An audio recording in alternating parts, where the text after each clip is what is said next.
I have Jennifer Toole here with me today from the American Heart Association.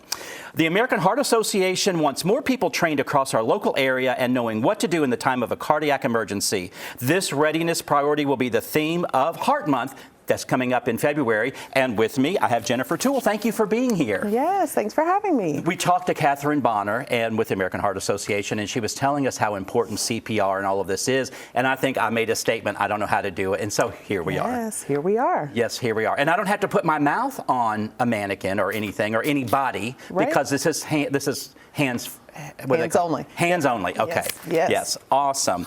Great. We have a few facts to talk about here. I've got so many papers. American Heart Association is so giving with information, so it's out there for anybody. And as Catherine and I were talking, American Heart Association is not only about heart attacks, but it's also about stroke because of hypertension and all of that. So this is so important for us to know everything we need to know about our health. So you are going to help set the stage with cardiac arrest stats and the impact of CPR. I'm going to ask you some questions. How common is cardiac arrest, and why is CPR such a critical skill for everyone to know? Well, in the United States, about 350,000 people have a cardiac arrest outside of the hospital every year.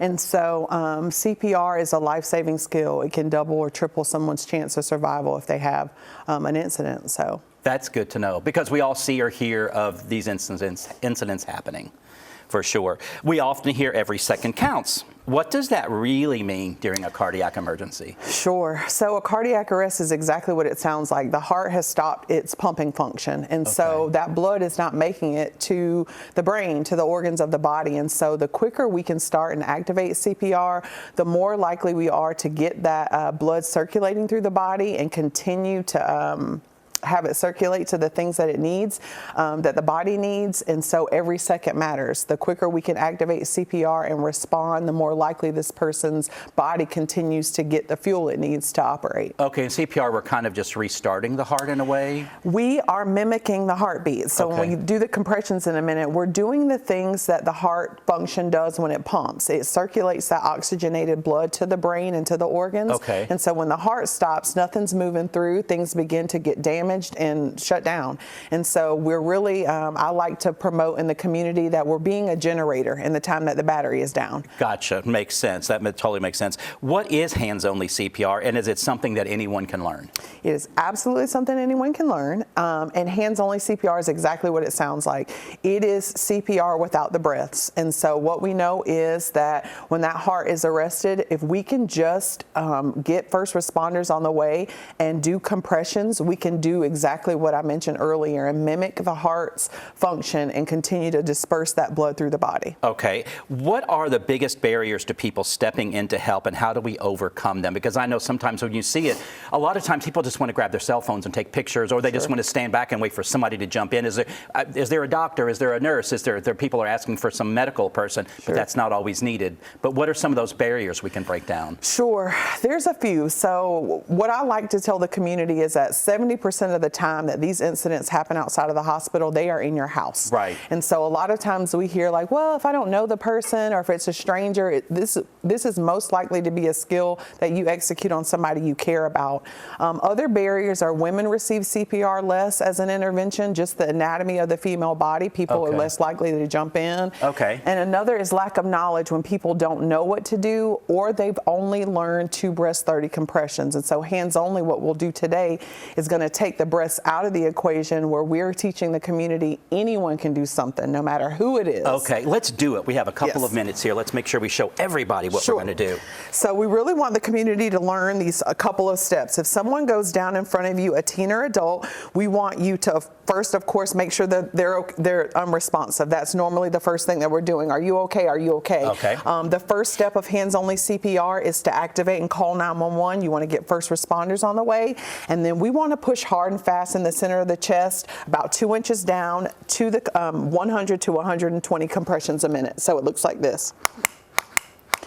Think of the song Staying Alive that everyone says. And again, Mike, we're just mimicking the heartbeat. Mine's not clicking like yours, but I guess that's okay. You're not going far enough. Down. Oh my goodness. Okay, see, we learned something. Yep. Okay.